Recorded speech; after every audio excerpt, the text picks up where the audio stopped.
Good morning to all of you. मैं ब्रजेश यादव एक बार फिर से स्वागत करता हूं आप सभी का अपने यूट्यूब चैनल सक्सेस अड्डा फॉर यू में।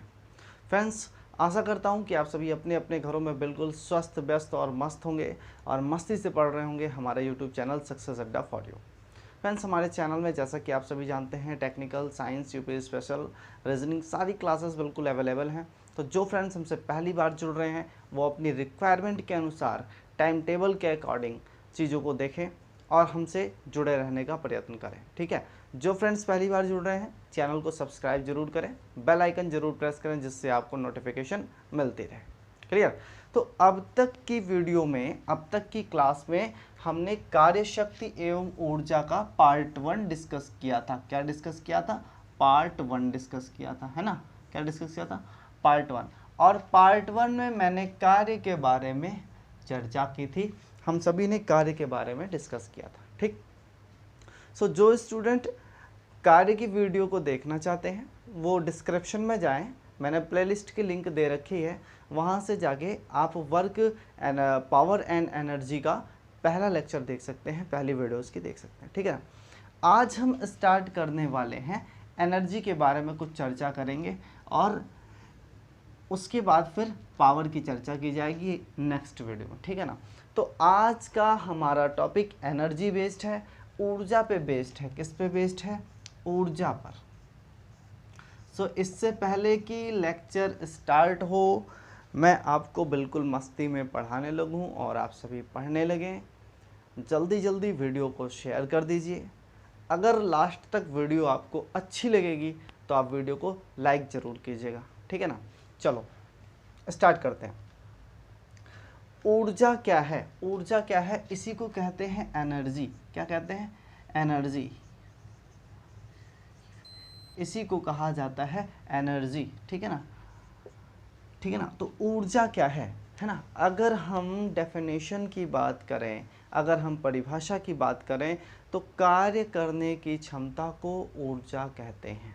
ठीक है, एक लाइन में बिल्कुल स्पष्ट डेफिनेशन, कार्य करने की क्षमता को ऊर्जा कहते हैं। ठीक, कार्य करने की क्षमता को क्या कहते हैं? ऊर्जा कहते हैं, एनर्जी कहते हैं। ठीक है ना? हाँ, capacity of doing work is called energy. छोटी सी डेफिनेशन है, आप सभी को रट गई हो। ठीक है, अब जैसे हमने कार्य की बात की थी तो मैंने बताया था कि किसी वस्तु पर बल लगाकर बल की दिशा में किया गया विस्थापन कार्य कहलाता है। फिर मैंने आपको कार्य के मात्रक बताए, है ना, विमीय सूत्र बताया, और उसके बाद मैंने कार्य के टाइप बताए। तो सेम चीज़ें यहाँ पे भी डिस्कस करनी है। पहली बात हम डिस्कस करने वाले हैं कि ऊर्जा कैसी राशि है। ऊर्जा कैसी राशि है? तो कार्य के समान ऊर्जा भी कैसी राशि है? एक अदिश राशि है। कैसी राशि है? अदिश राशि है। कार्य के समान ऊर्जा भी कैसी राशि है? अदिश राशि है ना? चलिए, बहुत ही जल्द मैं लेक्चर को बहुत ही फॉरवर्ड करने वाला हूं और आपसे रिक्वेस्ट है कि आप जितना ज़्यादा हो सके, जितना ज़्यादा आप में पोटेंशियल हो, सारा पोटेंशियल अप्लाइड करके आप क्या करें? वीडियो को शेयर कर दीजिए। चलिए, तो मैंने आपको बताया ऊर्जा कैसी राशि है? ऊर्जा अदिश राशि है। कैसी राशि है? अदिश राशि है। ठीक, अगर बात करें ऊर्जा का मात्रक क्या होता है तो ऊर्जा का मात्रक होता है जूल। क्या होता है? जूल। चाहे वो जिस भी प्रकार की ऊर्जा हो, चाहे जैसी एनर्जी हो, सभी ऊर्जाओं का एक मात्रक है। क्या है वो? जूल है। और सभी ऊर्जाएं कैसी राशि होंगी? अदिश राशि होंगी। क्लियर है?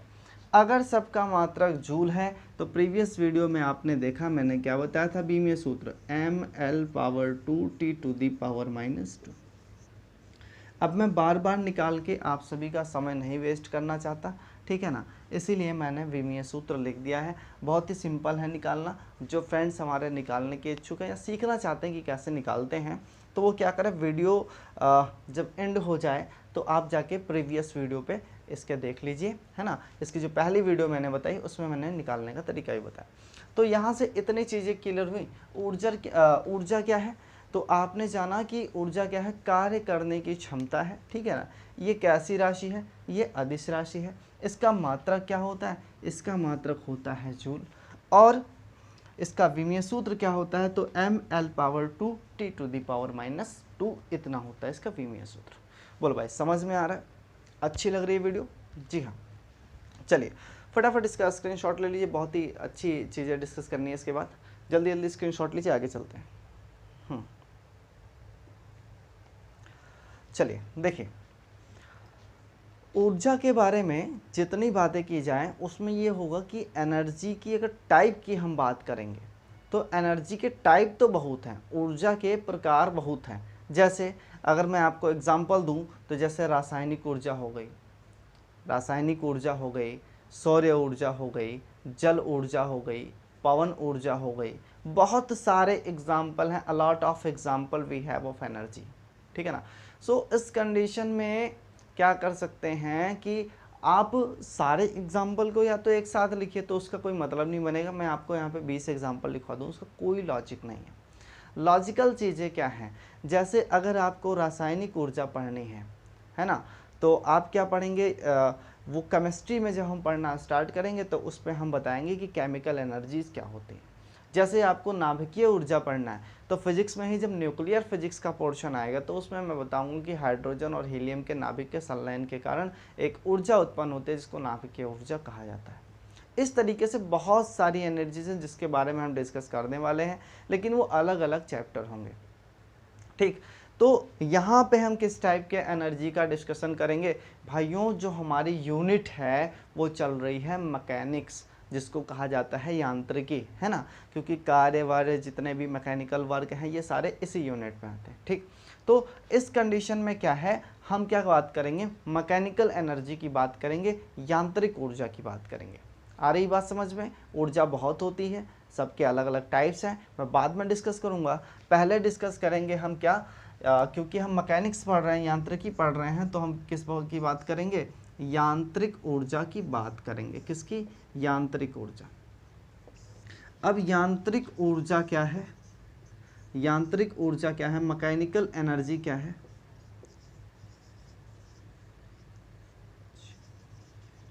मैकेनिकल एनर्जी क्या है। तो मैकेनिकल एनर्जी की अगर आप बात करते हैं तो जितने भी, चाहे वह यंत्र हो चाहे व्यक्ति हो, उनकी भौतिक अवस्था और क्रियाकलाप के कारण जो ऊर्जा उत्पन्न होती है उसे क्या कहते हैं, मैकेनिकल एनर्जी कहते हैं या यांत्रिक ऊर्जा कहते हैं। फिर चाहे वो किसी एक व्यक्ति के चलने से उत्पन्न हो रही हो, चाहे वो किसी एक गाड़ी के जाने से उत्पन्न हो रही हो, चाहे एक व्यक्ति के कहीं स्थिर होने की वजह से हो रही हो, और चाहे किसी वस्तु के स्थिर होने की वजह से हो रही हो, ठीक है ना।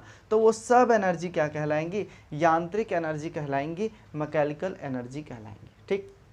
मैंने आपको बताया, जब मैंने मोशन पढ़ाया तो बताया था वस्तु की दो अवस्था हो सकती है ना, क्या हो सकती है, वस्तु की दो अवस्था हो सकती है, ठीक है ना। कौन कौन सी दो अवस्था हो सकती है? पहली मैंने आपको बताई, या तो कोई वस्तु स्थिर अवस्था में होगी, किसी एक जगह स्थित होगी, किसी एक हाइट पे स्थित होगी, और दूसरी मैंने बताया या तो अवस्था क्या होगी, गतिमान होगी, है ना। या तो कौन सी अवस्था होगी, गतिमान होगी।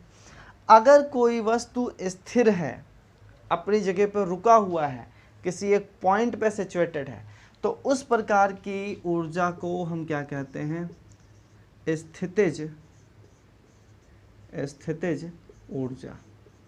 क्या कहते हैं, स्थितिज ऊर्जा। इसी का नाम दिया जाता है पोटेंशियल एनर्जी, पोटेंशियल एनर्जी, ठीक है भैया। तो अगर बात करें स्थिर वस्तु कोई होगी तो उसमें कौन सी ऊर्जा संचित होगी, स्थितिज ऊर्जा, इसी को हम कहते हैं पोटेंशियल एनर्जी। स्थितिज ऊर्जा, पोटेंशियल एनर्जी, और इसके बहुत सारे एग्जाम्पल हैं, उनको भी हम डिस्कस करेंगे। उससे पहले समझ लेते हैं गतिमान। अगर कोई वस्तु गतिमान है तो उसमें कैसी ऊर्जा होगी, आप कहोगे गतिज ऊर्जा। क्या होगी, गतिज ऊर्जा, और इसी का नाम दिया जाता है काइनेटिक एनर्जी। बोलो, समझ में आ रहा है, समझ में आ रहा है। तो ऊर्जा हमने देखा कि जो यहाँ पे हमें पढ़ना है, इस टॉपिक में जो डिस्कस करना है वो मैकेनिकल एनर्जी। और मैकेनिकल एनर्जी कितने टाइप की होगी? तो दो टाइप की, एक होगी आपकी स्थितिज ऊर्जा, दूसरी होगी गतिज ऊर्जा। बोलो भाई समझ में आया? हाँ, स्क्रीनशॉट लीजिए जल्दी से आप लोग, और कमेंट करके आप बताते रहें कि हमारी क्लासेस आपको कैसी लग रही हैं, ठीक है ना। हाँ, जो आपका कल का वीडियो था, रीजनिंग वाला वीडियो था, उसमें मैं देख रहा था कि स्ट्रेंथ जो थी वो आप लोग लूज़ कर रहे हैं धीरे धीरे। तो वीडियो को यार शेयर करो। हम लोग किसके लिए मेहनत करते हैं? क्या मिल रहा है हमें? नथिंग। सिर्फ आप लोगों के लिए मेहनत कर रहे हैं कि आप लोग घर पे बैठ के अपने घर पे रह के, अपने रूम पे रह के व्यवस्थित होकर पढ़ सकें, ठीक है ना। और अगर आपको कंटेंट मैच कराना है तो आप किसी भी चैनल का उठा लीजिए, बहुत सारे चैनल चल रहे हैं, और किसी भी चैनल का कंटेंट उठा लीजिए। अगर हमारे चैनल से वीक हो तो आप बेशक ना पढ़ें, है ना। अगर हमारा चैनल किसी भी चैनल से वीक कंटेंट आपको दे रहा है, बिल्कुल ना पढ़ो, खुशी खुशी जाके दूसरी जगह पढ़ो। लेकिन जो चीज़ें आपको फ्री में दी जा रही हैं, हमारे एक्सपर्ट द्वारा दी जा रही हैं, उनको अगर आप नहीं अचीव कर पा रहे हैं तो ये कहीं ना कहीं आपकी भी एक समझ लीजिए कि क्या कहते हैं उसको, बहुत ही दुर्व्यवस्था है, समझ लीजिए, है ना। तो ये सारी चीज़ें ना ज़्यादा कहें तो ज़्यादा बेटर होगा। चलिए स्क्रीनशॉट लीजिए, आगे चलते हैं। आप सभी बिल्कुल मित्र समान हैं और मित्रवत व्यवहार भी रखते हैं हम सभी आप लोगों से।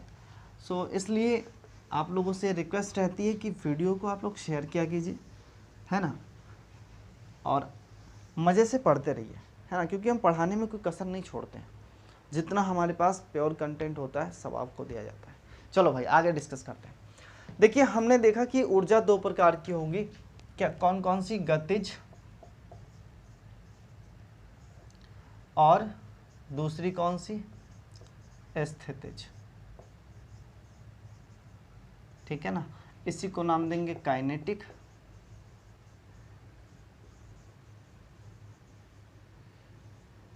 एनर्जी, और दूसरी का क्या नाम होगा भाई? पोटेंशियल एनर्जी, ठीक। हम पहले डिस्कस कर लेते हैं गतिज ऊर्जा के बारे में, ठीक। तो गतिज ऊर्जा के बारे में डिस्कस करेंगे। क्या होती है काइनेटिक एनर्जी? पहले ही मैंने आपको बता दिया, है ना। जब कोई वस्तु गतिमान अवस्था में होती है तो उसके अंदर जो ऊर्जा संचित होती है उसको क्या कहते हैं? गतिज ऊर्जा कहते हैं। जैसे बहता हुआ जल, जैसे बहता हुआ जल, कमान से छोड़ा गया तीर, बंदूक से निकलती हुई गोली, ये सब किसके एग्जाम्पल है? सब गतिज ऊर्जा के एग्जाम्पल है, सब काइनेटिक एनर्जी के एग्जाम्पल है ना। जितनी भी वस्तुएं मोशन में होंगी, जितनी भी वस्तुएं गति अवस्था में होंगी, उनमें सब में कौन सी एनर्जी होगी? काइनेटिक एनर्जी होगी, है ना। अब मैंने आपको पहले ही बता दिया है कि सबकी सब राशियां क्या हैं?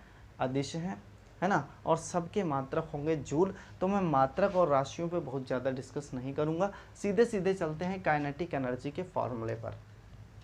काइनेटिक एनर्जी को के से रिप्रेजेंट किया जाता है, किससे? के से रिप्रेजेंट किया जाता है। काइनेटिक एनर्जी इक्वल टू होती है हाफ mv², है ना। अब देखिए यहाँ पे v² का क्या कॉन्सेप्ट है? जिस वेग से कोई वस्तु गतिमान होगी, भाई जब अगर कोई वस्तु गति कर रही है तो कुछ समय ले रही होगी, और समय और विस्थापन का जो अनुपात है उसी को कहा जाता है वेग। तो वस्तु जिस वेग से गतिमान होगी उसके स्क्वायर और वस्तु के द्रव्यमान के गुणनफल को अगर आधा कर दिया जाए तो क्या मिल जाती है हमें? काइनेटिक एनर्जी मिल जाती है, ठीक है। अब गतिज ऊर्जा एक ही वस्तु के लिए बदलने के चांसेस कब हैं? जब उसके वेग में परिवर्तन किया जाए, है ना। जैसे सपोज कीजिए कि एक लड़का जो कि 35 किलो का है, 20 किलोमीटर प्रति घंटा के वेग से दौड़ रहा है, तो उसकी काइनेटिक एनर्जी क्या होगी? तो आप कहोगे कि सर 20 किलो का लड़का है, सॉरी क्या कुछ भी मान लो यार, 30 किलो का मान लो लड़का है और 20 की स्पीड से दौड़ रहा है, इसका स्क्वायर कर दोगे और इसका क्या कर दोगे? हाफ कर दोगे, तो ये आ जाएगा 15। क्यों भाई? ये आ जाएगा 15, 20 का स्क्वायर करोगे आएगा 400, तो 400 गुणे 15 और 15 चौके कितना हो गया 60, मतलब 6000 जूल। ये क्या आ गई, एनर्जी आ गई लड़के की। लेकिन अगर वो दौड़ते दौड़ते क्या अपना वेट बढ़ा सकता है पॉसिबल, कोई पॉसिबिलिटी है अपना द्रव्यमान बढ़ा सकता है? नहीं बढ़ा सकता। क्या वह दौड़ते दौड़ते अपना द्रव्यमान घटा सकता है, एनर्जी कम कर सकता है, सॉरी वेट कम कर सकता है? नहीं कर सकता। तो वैरी किस पे करेगी, काइनेटिक एनर्जी डिपेंड किस पे करेगी, काइनेटिक एनर्जी एक ही पिंड के लिए किस पे डिपेंड करेगी, वेलोसिटी पे डिपेंड करेगी, वेग पे डिपेंड करेगी। आ रही बात समझ में? एक ही पिंड की अगर दो अलग अलग गतिज ऊर्जाएं हैं तो वो किसके कारण हुई होंगी, तो आप कहोगे सर वो वेग के कारण हुई होंगी। क्यों? क्योंकि एक ही पिंड का द्रव्यमान दो बार कैसे चेंज हो सकता है, that is not possible. Clear है, समझ में आ रहा है? चलिए बड़ी अच्छी बात है। फिर कमेंट करके भाई आप लोग बताते रहो क्लास कैसी चल रही है ना। हाँ, क्योंकि बीएड एग्जामिनेशंस को ध्यान में रखते हुए स्टूडेंट काफ़ी ज़्यादा बिजी हो गए हैं, है ना, और कहीं ना कहीं हम लोगों की भी थोड़ी सी व्यस्तता है, हमारी भी कुछ व्यस्तता है। तो अगर इन सब के बाद अगर समय निकाल के आपको पढ़ाया जा रहा है तो आप समझ लीजिए कि ये बहुत ही अच्छी बात है, ठीक। और आप बहुत ही मन लगा के बहुत ही प्यार से देखिए वीडियो, बहुत ही मज़ा आने वाला है। तो काइनेटिक एनर्जी हाफ mv², और आपने देखा एक ही पिंड के लिए गतिज ऊर्जा कब अलग अलग होंगी, जब उनकी वेलोसिटी को हम चेंज कर दें, वेग को बदल दें। चलो, तो ये हम क्यों करवा रहे हैं, ये चीज़ें हम क्यों करवा रहे हैं, क्योंकि भैया यहाँ से आते हैं एग्जाम्पल और यहाँ से पूछे जाते हैं न्यूमेरिकल, ठीक है ना। यहाँ से क्या पूछा जाएगा, न्यूमेरिकल पूछा जाएगा भैया, है ना। और इसके एग्जाम्पल मैंने आपको पहले ही बताए हैं कि जैसे नदी, बहती हुई नदी या गिरता हुआ जल, धनुष से निकली हुई तीर, ठीक है, बंदूक से निकली हुई गोली, बहुत सारे एग्जाम्पल बताएं। That's all. अब हम चलते हैं न्यूमेरिकली वैल्यू की तरफ, कुछ न्यूमेरिकल्स को हम सॉल्व करते हैं, ठीक है ना। तो चलिए, न्यूमेरिकल है कि अगर किसी वस्तु का वेग 4 गुना कर दिया जाए, देखो क्वेश्चन मैं लिख नहीं रहा हूँ और थोड़ी सी समस्या के कारण मैं टाइप भी नहीं करवा पाऊँगा बोर्ड पे, सो आप लोग समझते रहें। किसी वस्तु का वेग अगर 4 गुना कर दिया जाए या किसी वस्तु का वेग 4 गुना कर दिया जाए तो गतिज ऊर्जा कितनी गुनी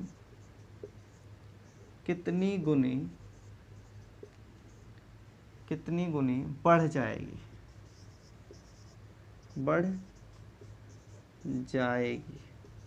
ठीक है। रीजनिंग की क्लास में थोड़ा सा मिस्टेक हुआ था, वो टाइपिंग एरर था, जो 6:20 को 6:30 लिख दिया गया था, लेकिन मैंने क्वेश्चन में जो सॉल्यूशन दिया आपको वो प्योर था, कंटेंट था, तो उसके लिए I am sorry for that. और उस टाइम थोड़ी व्यस्तता थी तो इसीलिए मैं उसको देख भी नहीं पाया और वैसे ही वीडियो को अपलोड कर दिया गया, सो सॉरी फॉर दैट। आप सभी की सुविधाओं के लिए बहुत ही खेद है हम लोगों को, लेकिन कोई बात नहीं, हम कोशिश करेंगे भविष्य में ऐसी कोई दिक्कत ना हो। आप यहाँ पे देख लीजिए, अगर किसी वस्तु का वेग 4 गुना कर दिया जाता है, अगर किसी वस्तु का, गतिमान वस्तु का वेग कितना कर देते हैं, 4 गुना कर देते हैं, तो बताइए गतिज ऊर्जा कितनी गुनी बढ़ जाएगी, ठीक है ना। कमेंट करके बताओ आप लोगों के क्या आंसर आ रहे हैं, फटाफट कमेंट कीजिए और बताइए, ठीक है ना। हाँ, कमेंट हम लोग पढ़ रहे हैं और आपके कमेंट पर रिप्लाई किया जाएगा, ठीक है ना। हाँ, चलिए हम सॉल्यूशन लेते हैं इसका, क्वेश्चन को यहीं छोड़ के इस साइड में मैं आपको सॉल्यूशन बताता हूँ। देखो भाई, काइनेटिक एनर्जी इक्वल टू क्या होती है, हाफ mv², यहाँ पे लिखा ही हुआ है ना।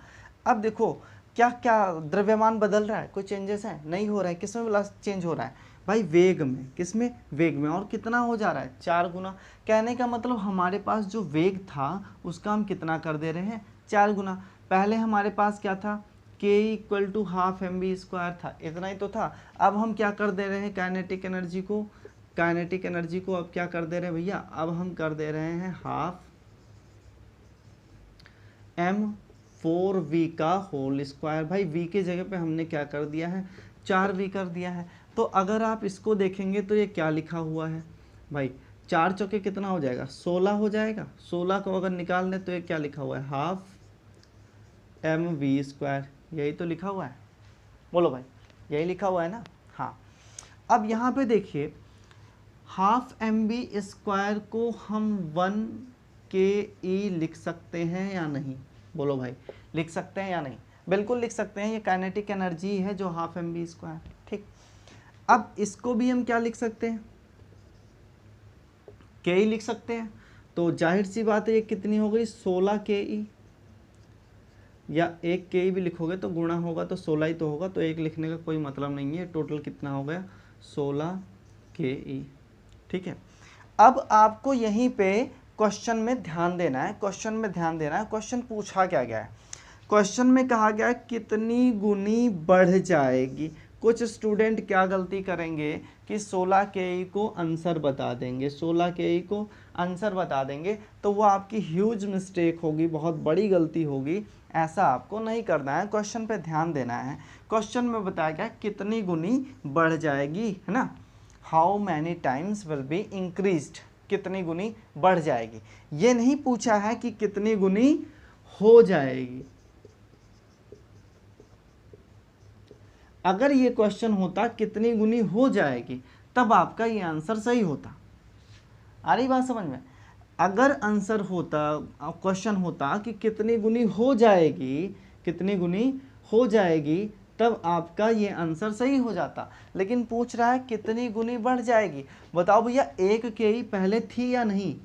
बिल्कुल थी। अब कितनी हुई है, 16 ke, तो बढ़ी कितनी? सिंपल माइनस करना है, 16 ke माइनस 1 ke, तो कितना आ जाएगा, 15 ke। ये आपका क्या होगा, आंसर हो जाएगा, है ना। तो क्या इसका सही आंसर हो जाएगा कि 15 गुना बढ़ जाएगी। बोलो भाई, समझ में आया? बताइए, समझ में आ रहा है, क्लियर है?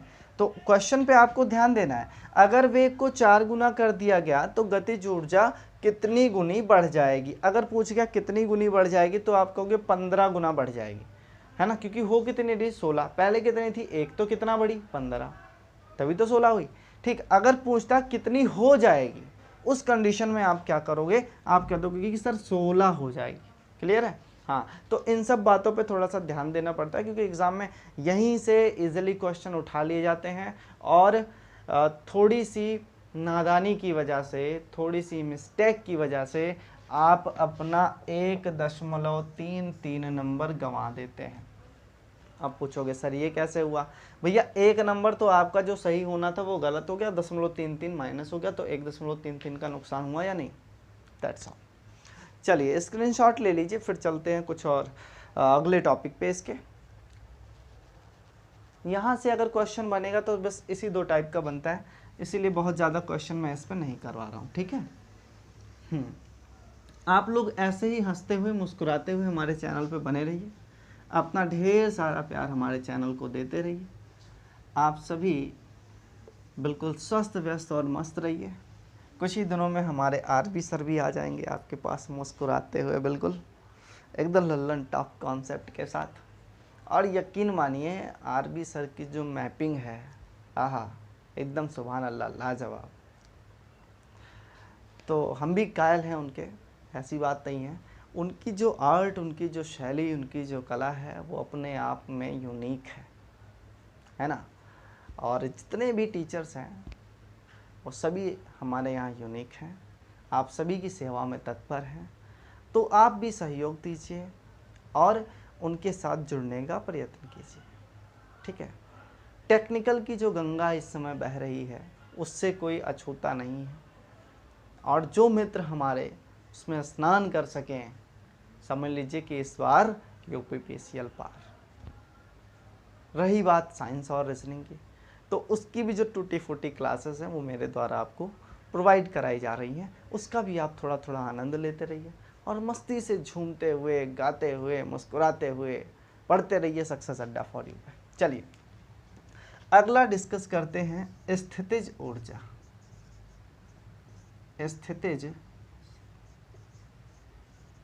स्थितिज ऊर्जा, इसी को कहा जाता है पोटेंशियल एनर्जी।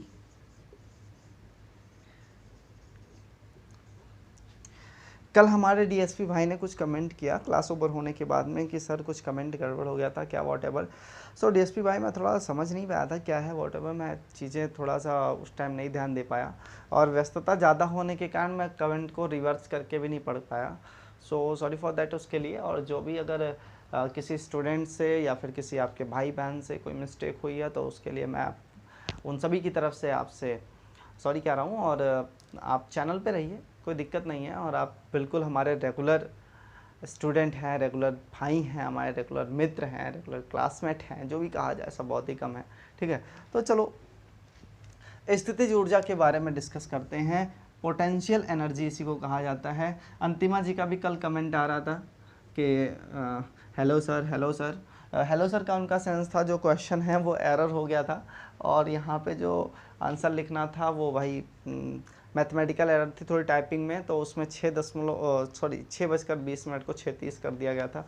सो अंतिमा जी हमने आपका कमेंट पढ़ा ज़रूर था, लेकिन उस समय हम क्वेश्चन को नहीं सही कर सकते थे।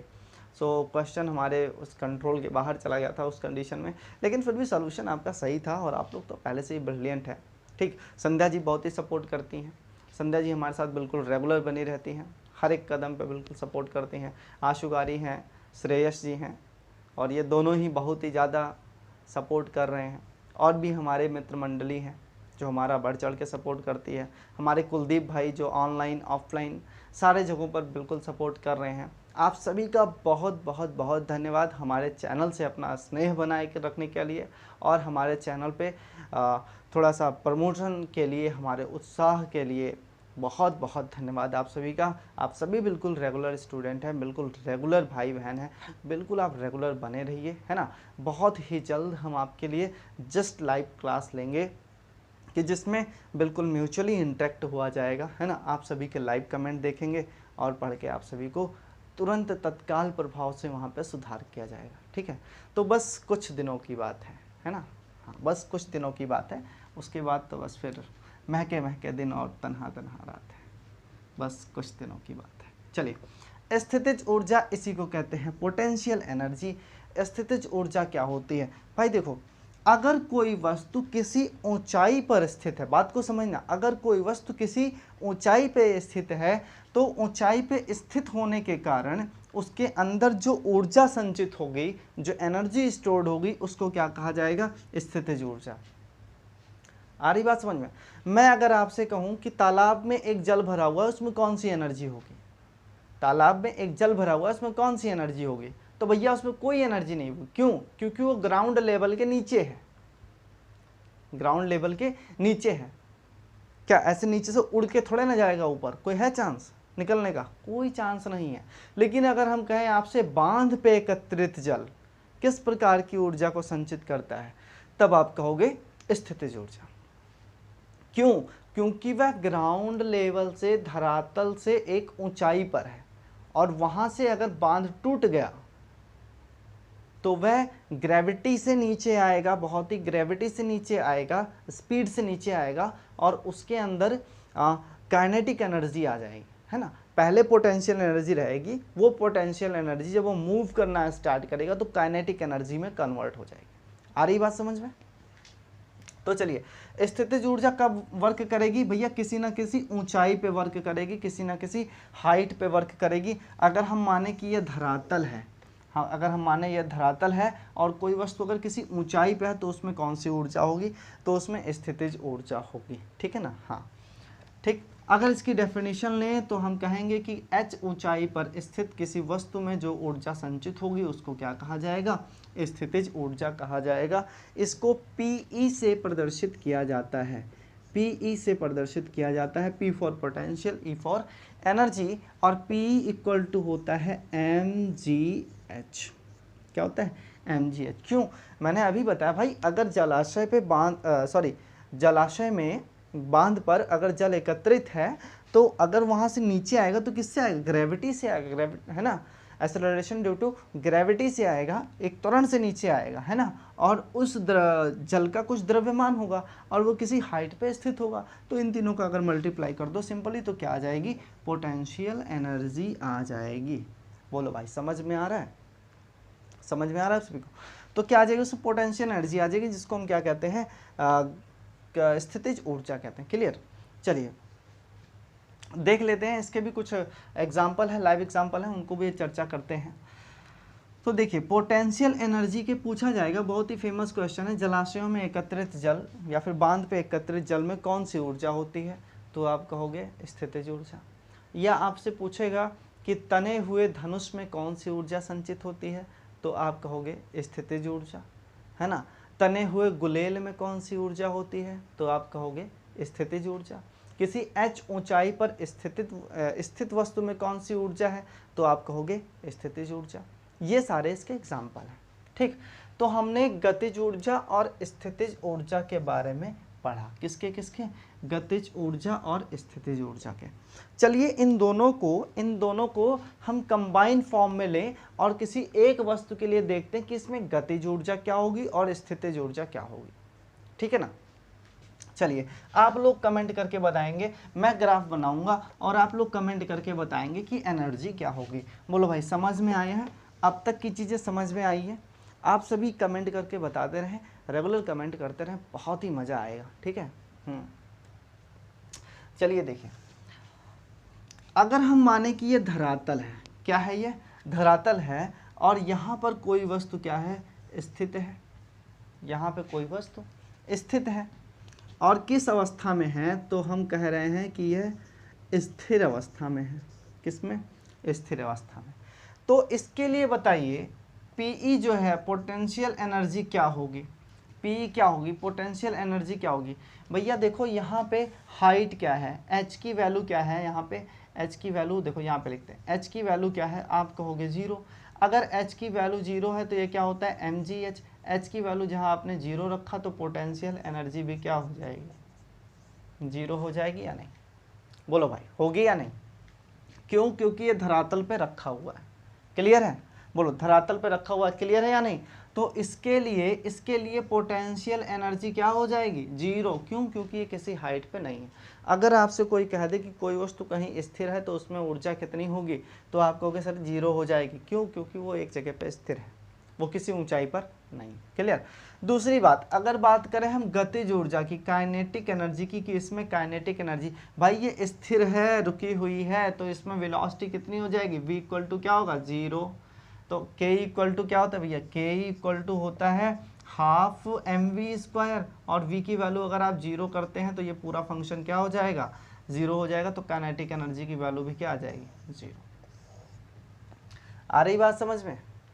तो इस तरीके से हमने देखा कि अगर कोई वस्तु धरातल पर स्थिर है, धरातल पर क्या है?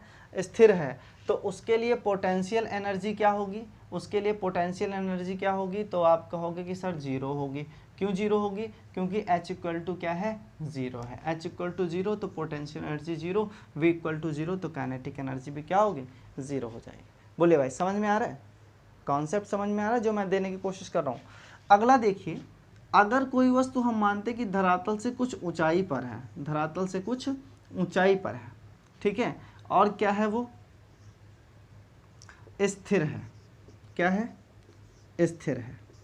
फिर दूसरी कंडीशन ली कि धरातल से कुछ ऊंचाई पर है और स्थिर है, तो इसमें क्या होगा भाई? अब ऊंचाई है कुछ ना कुछ, अगर यहाँ से इसके सरफेस से यहाँ तक की ऊंचाई को हम h ले लें तो इसके लिए P कितना हो जाएगा? पोटेंशियल एनर्जी mgh हो जाएगी, क्योंकि ये कुछ ना कुछ ऊंचाई पर है ना।